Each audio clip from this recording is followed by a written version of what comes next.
बिस्मिल्लाहिर्रहमानिर्रहीम। अस्सलाम वालेकुम। कैसे हैं आप सब।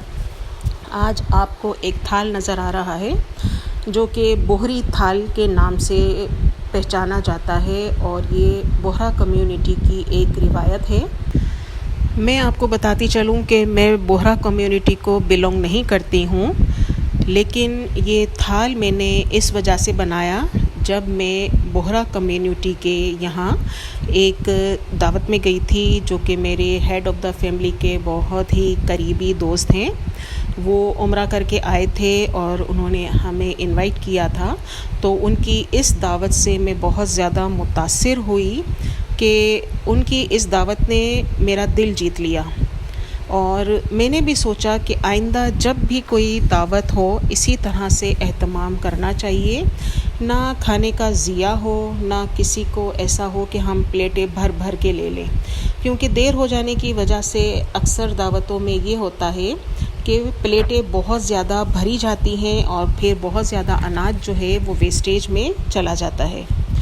इस थाल को आपने देखकर बिल्कुल भी घबराना नहीं है कि एक वक्त में हम इतनी सारी चीज़ें किस तरह से मैनेज कर सकेंगे। तमाम चीज़ें काफ़ी सारी फ्राई आइटम की हैं, लेकिन आपने जो है घबराना बिल्कुल नहीं है, क्योंकि मैं आसान रसोई जो कि आसान तरीके से आपके लिए तमाम चीज़ें लेकर आती हूँ और इस थाल को भी मैं बहुत आसान तरीके से आपको बताऊँगी, ताकि आप भी जो हैं वो इसी तरह से अपना बोहरी थाल जो है वो बनाकर तैयार करें और इसका मज़ा उठाएं।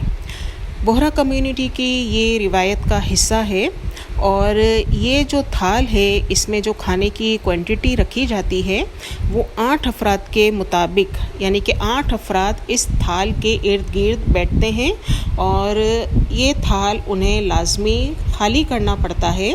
इसके बाद दूसरा खाना जो है वो इनको सर्व किया जाता है। अगर वो ये थाल खाली नहीं करते तब तक उनको दूसरा खाना सर्व नहीं किया जाता। तो आइए अब मैं आपको बताती हूँ कि ये थाल आप किस तरह से रेडी करेंगे बिना किसी मेहनत के और बिना किसी टेंशन के। तो यहाँ देखें, रमज़ान में हम पहले से तैयारी करते हैं, फ्राई चीज़ें बना के रखते हैं और ये काफ़ी सारी फ्राई चीज़ें जो है वो मेरी रमज़ान के बाद बच गई थी। तो मैंने सोचा कि क्यों ना एक बोहरी थाल बनाया जाए। तो यहाँ मैंने कुछ रोल जो है वो निकाल लिए थे, क्योंकि बकरीद जो है वो शुरू होने वाली थी और मुझे अपना फ्रिज जो है वो, जैसे कि सभी लोग करते हैं, कुछ थोड़ा बहुत गोश्त रखते हैं अपने फ्रीज़र में।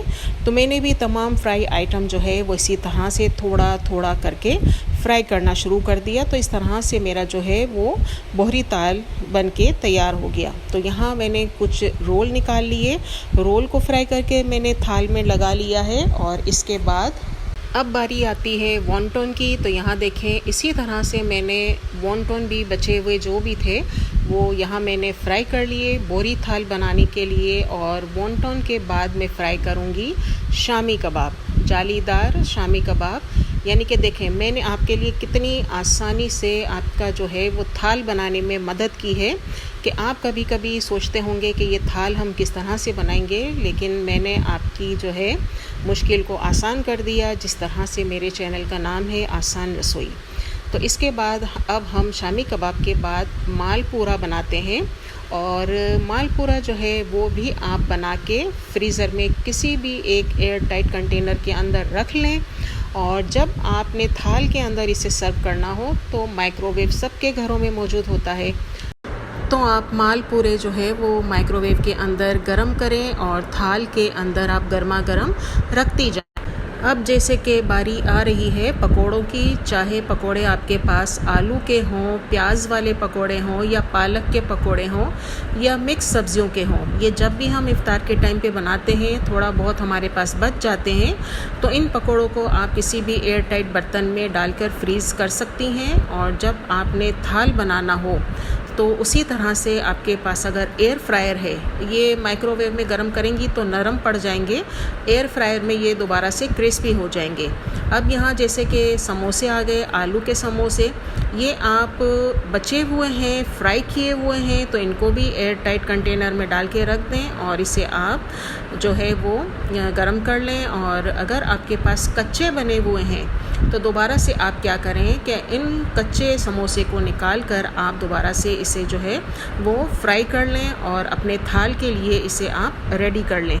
आलू के समोसे के बाद अब बारी आती है कीमे के समोसे की। तो यहाँ देखें, कीमे के समोसे भी अगर आपके पास फ्राई हैं तो इसे आप एयर फ्रायर में दोबारा से गरम कर लें तो ये क्रिस्पी हो जाएंगे। और अगर आपके पास जिप लॉक बैग में कच्चे पड़े हुए हैं तो आप इनको जो है वो फ्राई करके अपने थाल की जीनत बना लें।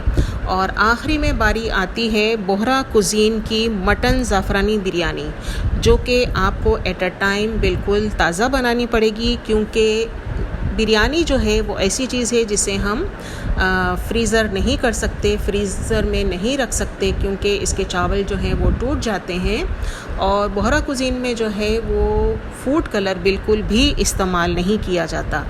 तो इस तरह से जो है वो हमारा बोहरी कम्युनिटी का जो रिवायती थाल है वो हमने देखें कितना कम वक्त में और कम मेहनत के साथ बिना किसी प्रेशर के और टेंशन के हमने तैयार कर लिया है। और सबसे पहले मैं आपको ये बता दूं कि इस थाल में बोहरा कम्युनिटी जो है वो नमक सर्व करती है। पहले वो एक चुटकी नमक की जो है वो चखते हैं और नमक के बाद जो है वो खुशी का मौका हो तो मीठे चावल जो है वो सर्व किए जाते हैं। और अगर जो है वो कोई ऐसी ही कोई दावत वगैरह है तो आप कोई भी जो आइटम होता है, जैसे कि कोई बिरयानी हो गई, कोई पुलाव हो गया, कोई वाइट बिरयानी हो गई, तो आप इस तरह से उसे जो है वो सर्व कर सकती हैं। और मिठाई जो है वो आपको पता है कि ईद के मौके पर जो है वो ईद मिलने के लिए जो हमारे रिश्तेदार वगैरह आते हैं तो वो मिठाई लेकर आते हैं। तो ये मिठाई भी मैं फ्रीज़र में डाल के फ्रीज़ कर लेती हूँ। और इस तरह से मैंने आपको जो है वो बताया कि आप किस तरह से अपनी चीज़ों को जो है वो इस्तेमाल करें और अपने थाल की जीनत बनाएं।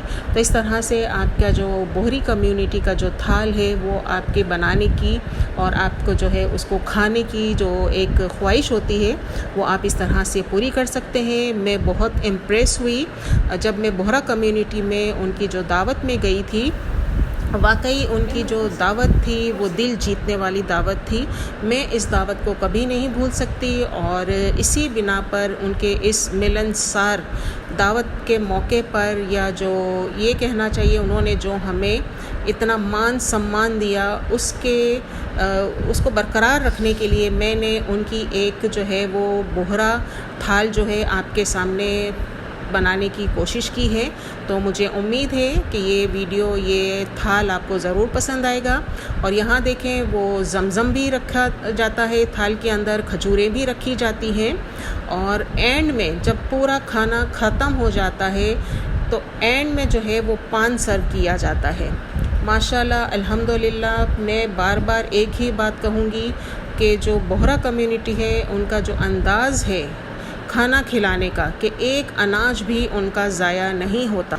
बोहरा कम्युनिटी में दूसरी वजह जो खाना ज़ाया ना करने की है वो ये है कि अगर वो हमें पूरी फैमिली के साथ इनवाइट करते हैं और इसमें से अगर 2-3 अफराद नहीं जाते तो हमें लाजमी इनको इन्फॉर्म करना होता है कि भाई हम लोग अगर 4 अफराद हैं तो 2 अफराद नहीं आ सकेंगे।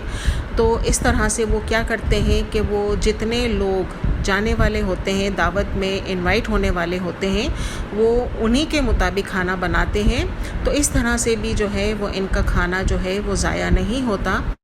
अगर ये वीडियो आपको पसंद आई हो तो इसे लाइक करें, शेयर करें और मेरे चैनल को सब्सक्राइब करें और मुझे दुआओं में याद रखें। अल्लाह हाफ़िज़।